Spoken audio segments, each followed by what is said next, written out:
What's up guys, I'm Tony Romanelli with Frontwire Studios, and you're checking out the very first Galaxy and Turmoil video dev blog post. A challenge many artists often face is the task of taking a subjective idea and turning it into something objective. This is just as much of a challenge in the world of video game development as it is in any other creative sector.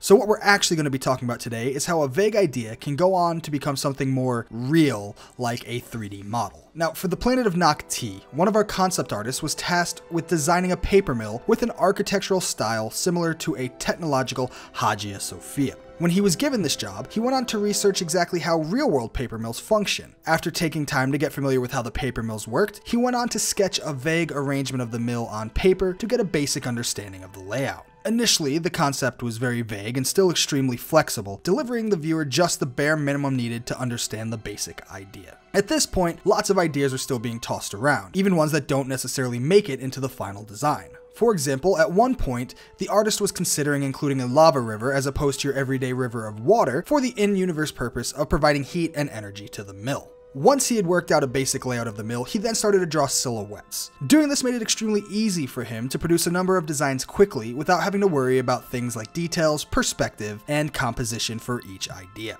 He then went on to pitch the idea to his department head, who would then pick one of the presented designs. As soon as the department head had made his decision, the artist began drawing sketches of that design from various angles, starting with a top-down view of the mill. This stage involved a lot of throwing around ideas. As time passed, more details were added, and eventually the final concept began to take shape. Towards the end of the conceptual process, he then began thinking about materials and how light reflects off them. In order to ensure his design is in sync with the general aesthetics of the game, he referred to what is known as our Creative Design Document, or CDD. This is a document that's used to ensure artists produce designs with a consistent motive and a sense of aesthetic cohesion. It includes a wealth of design guidelines for every faction, every main character, and every planet. In this case, the document stated he should use rusted, recycled, and makeshift materials for the mill, keeping in line with the aesthetic of Nocti.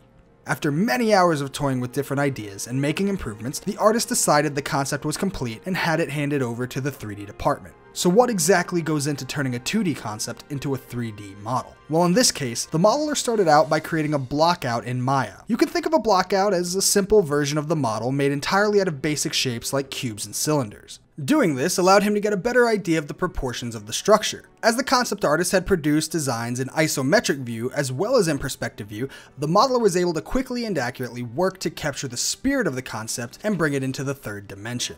Once the modeler had completed the blockout, he then began to swap out the simple shapes for more complex and detailed meshes. However, there was more on the modeler's mind than just making the design visually impressive. When modeling for a video game, you can't just sit there and think, hey, I'm going to make a hyper-realistic model and I'm done. No, you have to consider one other factor: optimization. In the case of video game modeling, it's absolutely critical to keep the poly count as low as possible while at the same time trying to squeeze in as much detail as you can. To keep the poly count low, the modeler baked in details from a higher poly count version of the mesh and painted it in a program called Substance Painter using alphas and normals. A normal map stores height information from the high poly mesh and determines whether a part of the texture looks like it's pushed out or sticks inwards by changing the way the light bounces off of it. This creates the illusion of detail that isn't actually included in the 3D mesh itself. Without the baked-in maps, the mesh would look flat and bland. This process adds extra definition without loss of performance. Another very simple trick that he put to use was to simply remove the polygons that the user wouldn't be able to see. For example, the bottom of the mill. Under normal circumstances, you should never see the bottom of the paper mill, so why make the game engine render it at all?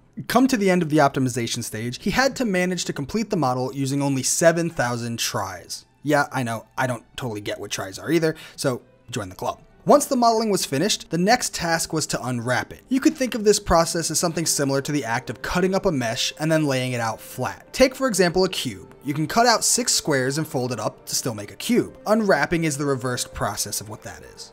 As with the mesh, for the textures, a fine balance between performance and quality is so critical. To achieve this balance, the modeler overlapped the UVs that shared the same geometry on certain parts of the model, such as the metal roofs and the poles. The model was actually initially textured to look as if it were brand new. Think no scratches, no dirt, and a whole lot of shiny metal. He then actually aged it by layering things like dust, rust, and even moss on top. Another critical thing he has to get right at this stage is to make sure the texel density is consistent. This means that every piece of a mesh gets the same amount of detail relative to its size. This is done to ensure consistency and resolution of textures on the model. Once all of this was done, the model was then sent off to his director, who reviewed the model in Engine and checked whether there was anything missing or if anything needed to be changed. Once the director gave it the green light, the textures were exported and ready to be used in game. The model was then sent off to the level design team to be placed in the map.